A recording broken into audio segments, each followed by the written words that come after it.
Hello major, मैं पठान बोल रहा हूँ। तुम चारों तरफ से घिर चुके हो। अगर अपनी जान की सलामती चाहते हो तो अपने गवर्नमेंट से कह दो कि कश्मीर हमारे हवाले कर दे। अबे भड़वे सुन, कश्मीर क्या, तूने अगर चौकी को भी हाथ लगाया ना तो तेरे खानदान में कोई बच्चा पैदा करने वाला भी नहीं मिलेगा। और सुन लो, चंद मिनटों के अंदर तत्काल तुम्हारा खींच लेंगे। चंद मिनटों के अंदर तत्काल तुम्हारा खींच लेंगे। और हम इंडिया वाले हैं, जिस्म के साथ खाल तुम्हारा खींच लेंगे।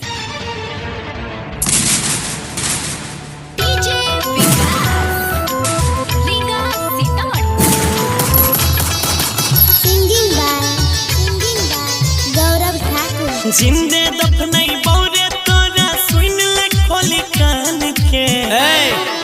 तोरे कहै छियो, जिंदे दफनई बौरे तोरा सुन ले खोली कान के। तोरा छाती पे फहरैबौ झंडा या बड़ी हिंदुस्तान के। तोरा छाती पे फहरैबौ झंडा या बड़ी हिंदुस्तान के।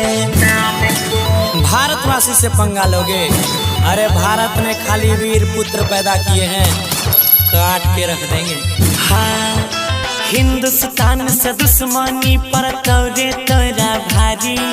लाश के ढेर लगाई दे तोरा अंगना दुआरी। इतनी लाशें बिछाऊंगा, इतनी लाशें कि पाकिस्तान में दफनाने के लिए कब्र कम पड़ जाएगा। हिंदुस्तान से दुश्मनी पर तोरे तोरा भारी। लाश के ढेर लगाई दे तोरा अंगना दुआरी। मेजर घुटने टेक दो। अबे भगवान भी माफ नहीं करेगा। तनिको नहीं जगह दे तो सुने तोरा विधाता। जुल्म जे करबे झूठे तू कर देबो बंद रे खाता। तुम क्या बिगाड़ लोगे चंद हिंदुस्तानी? अबे सुनो, भारत का एक एक युवा तुम्हारे 50 आदमी के लिए काफी है। बनाई के तोता उड़ाई देबो रे तोहर हम परान के। बनाई के तोता उड़ाई देबो रे तोहर हम परान के। तोरा छाती पे फहरैबौ झंडा या बड़ी हिंदुस्तान के। तोरा छाती पे फहरैबौ झंडा या बड़ी हिंदुस्तान के।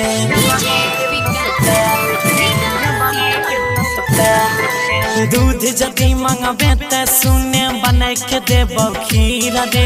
मंगबे जे कश्मीर त बीचे बीचे देबौ चीर रे। कश्मीर तो नहीं, मगर हमसे लड़ोगे तो तुम्हें मौत जरूर मिल जाएगी। Mix by Guddu Gudesh. दूध जदि मंगबे रे दुश्मन बनाई के देबौ खीर रे। मंगबे जे कश्मीर त बीचे बीचे देबौ चीर रे। राइटर रंजित कहै छौ तोरा ई बतिया सच रे। अजय गौरव तोड़ देतौ तोरा जिंदगी के कांच रे। हेलो सर, हेलो अल्फा, कोडिंग कोडिंग। ओके सर, फायर।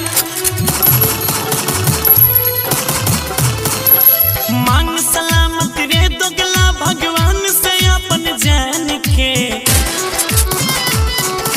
मांग सलामत रे दोगला भगवान से अपन जान के। तोरा छाती पे फहरैबौ झंडा या बड़ी हिंदुस्तान के। तोरा छाती पे फहरैबौ झंडा या बड़ी हिंदुस्तान के। हर पाकिस्तानी बोलता है कि जला देंगे, रखते ही महाकाल। मेरा हिंदुस्तान जिंदाबाद था, है और रहेगा। Vijay Shri digital audio recording studio Biharigunj.